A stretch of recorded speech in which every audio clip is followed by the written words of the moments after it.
Bonjour, je suis Thierno Boubacar Sall, ingénieur développeur full stack Java Angular. Donc j'ai un peu plus de 5 années d'expérience et c'est un grand plaisir pour moi de vous accueillir ici afin que l'on partage une passion qui est le développement logiciel. Donc aujourd'hui, l'idée c'est d'assimiler ou de comprendre c'est quoi la différence entre les API REST et les API RESTful. Donc sans plus attendre, je vais partager rapidement mon écran et puis on va commencer. C'est bon? Est-ce que vous voyez mon écran? Oui, Merci. Ok. Donc, comme je le disais, c'est une comparaison entre API REST et API RESTful.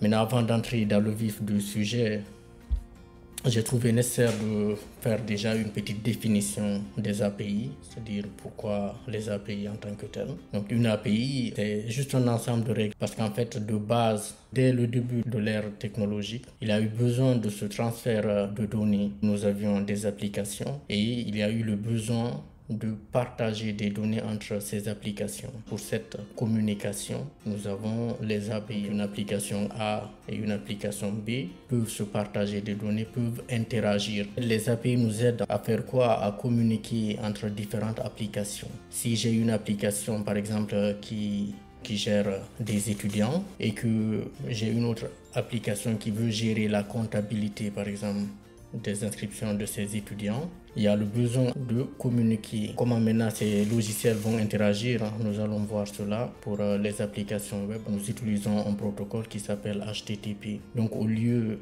de développer le tout à partir de zéro, on peut réutiliser ce que nous avions déjà eu à faire en utilisant ces API.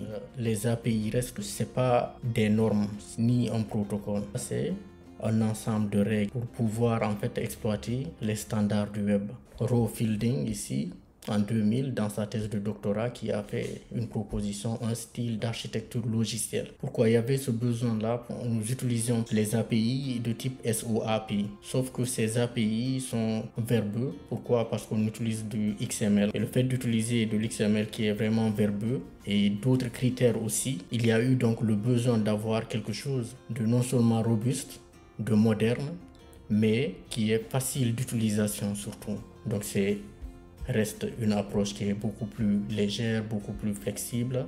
Et nous avons des méthodes ici, get en général pour récupérer, post pour pouvoir insérer, put pour modifier, il y a patch pour modifier partiellement, delete pour supprimer. Et donc on utilise avec du REST par exemple, pas uniquement de l'XML, on utilise en général du JSON.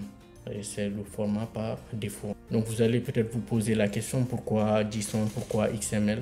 Imaginez par exemple que vous avez deux applications, une application qui a été faite en PHP et une autre application qui a été développée avec du Java. Comment communiquer, partager ces données alors que les technologies diffèrent? Ces types, que ce soit JSON ou XML, sont là en tant qu'intermédiaire. Donc on fait des parsing, des transformations. Ainsi le JSON est là. Mon application PHP, lorsque je crée mon API, je fais en sorte que l'API, par exemple, retourne des données au format JSON. Et ces données au format JSON, mon application Java peut les récupérer et les transformer en des objets Java ou des objets DTO. Donc vous verrez par la suite que c'est quelque chose qui est très simple d'utilisation mais très efficace. Et aujourd'hui, nous pouvons dire que REST est devenu le standard dominant pour les API web modernes.